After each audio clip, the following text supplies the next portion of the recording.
(28 de maio), terça-feira da 8ª semana do Tempo Comum. Que alegria poder lembrar: Deus está comigo.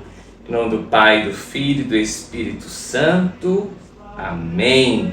Irmãs e irmãos, seguimos com a meditação da primeira carta de São Pedro, no primeiro capítulo, versículos 10 a 16.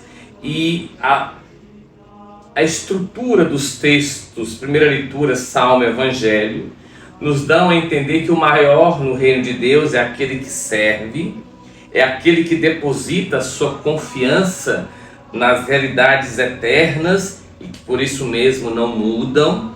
São Pedro nos faz entender sobre essa dinâmica da salvação que desde os primeiros profetas, juízes, santos homens e santas mulheres foram nos revelando, nos anunciando, e promessa essa feita pelo próprio Deus e que até os anjos desejam contemplar. Essa promessa de salvação deve ser sempre o nosso horizonte. São Pedro chega a dizer: aprontai a vossa mente e pede que sejamos sóbrios e colocai toda a vossa esperança na graça que vos será oferecida na revelação de Jesus Cristo. E aí diz algo que deve ser sempre para nós uma luz, um luzeiro para a nossa vida. Não modeleis a vossa vida de acordo com as paixões de antigamente, do tempo da vossa ignorância.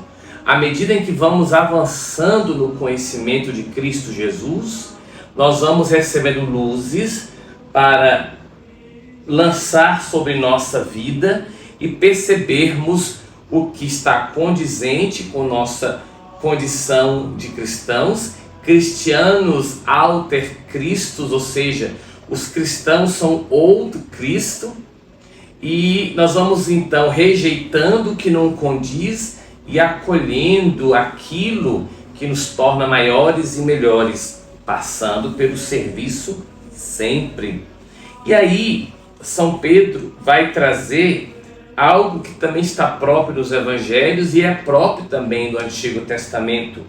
Começando aquele que vos chamou, tornai-vos santos, sede santos, porque eu sou santo, vai dizer o Senhor.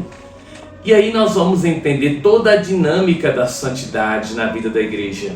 Quando nós relatamos o São Padre Pio, o Santo Antônio, a própria Virgem Maria e tantos e tantos e tantos santos e santas, nós não estamos falando de pessoas que se auto-santificaram, não.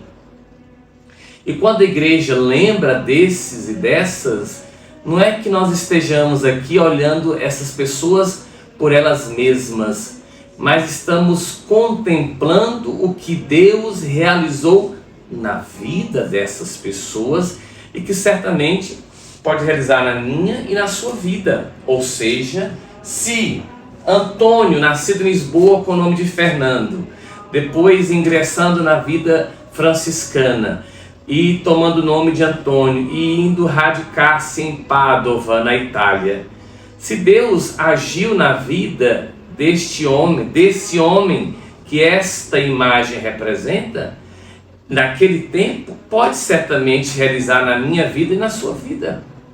Então, quando a igreja faz toda a sua teologia sobre os santos e santas, é para que nós entendamos que o mesmo Deus que santificou essa pessoa pode e quer nos santificar a nós. Assim, sede santos porque eu sou santo. E o texto do Salmo, no Salmo 97, dá justamente essa amplitude. O Senhor fez conhecer seu poder salvador perante as nações. Ninguém está excluído do anúncio da Boa Nova. Ninguém está excluído do espírito da santidade. Inclusive no Concílio Vaticano II, na Lumen Gentium, vai estabelecer justamente o princípio da santidade como vocação original e vocação comum a todos os membros da igreja. E aí nós chegamos ao Evangelho de Marcos, no capítulo 10. E aqui tem algo que também me toca bastante. Pedro, em nome do colégio apostólico, Pedro diz algo que deve realmente calar fundo em nós. O que ele fala? Eis que nós deixamos tudo e te seguimos. Vez ou outra eu me pergunto também, não sei você, deixei tudo. E quando eu digo deixar tudo, não somente porque eu sou padre, não. Tem casais, jovens, enfim, pessoas diversas, religiosas, que deixam tudo, missionário. E estamos seguindo ao Senhor nesta bela esperança da vida em Deus. Deixamos tudo e te seguimos. E agora? O que vamos receber? E aí Jesus diz, em verdade vos digo, quem tiver deixado casa, irmãos, irmãs, mãe, pai, filhos, campo, por causa de mim e do Evangelho, receberá 100 vezes mais agora, durante esta vida. Casa, irmãos, irmãs, mães, filhos e campos, com perseguições. E no mundo futuro, a vida eterna. Assim, meus irmãos e irmãs, a vida é uma neblina, é fugaz, é passageira. E nós muitas vezes, pelo espírito do mundo, somos levados a querer ser os primeiros. Mas nosso Senhor diz, os primeiros aqui serão os últimos lá. E os últimos aqui serão os primeiros. É a lógica que não se encaixa na perspectiva humana, porque a lógica do Senhor é libertadora, é misericordiosa. Ele que é Senhor e sabe de todas as coisas. Só um adendo. Quando falo deixar as coisas, não significa que eu vou rejeitar meu pai, minha mãe, minha casa, minha pátria. Não é isso.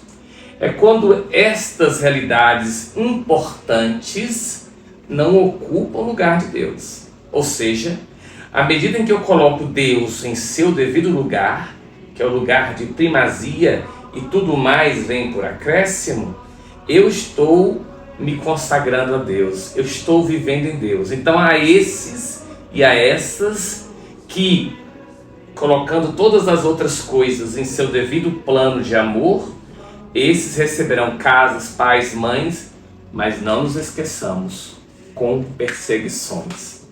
Porque a vida é um combate. Sigamos em frente, porque Deus está comigo. Abençoe esta água e a nós, Pai, Filho e Espírito Santo. Amém. Shalom.